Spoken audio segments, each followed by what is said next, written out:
Gurudasyum Dibrugarh Expo পৰা আহি পালো এক্সপো লৈ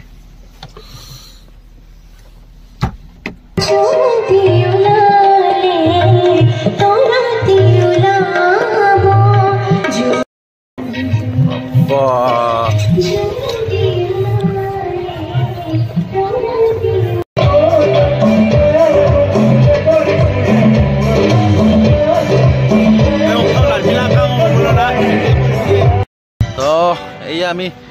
কাপোৰ দোকানলৈ আহিছো এটা কাপোৰ দোকানৰ আজি বিক্ৰীৰ কথা সুধো আচ্ছা বাইদেউ কেনেকুৱা হৈছে আজি বিক্ৰী বটা কেনেকুৱা হৈছে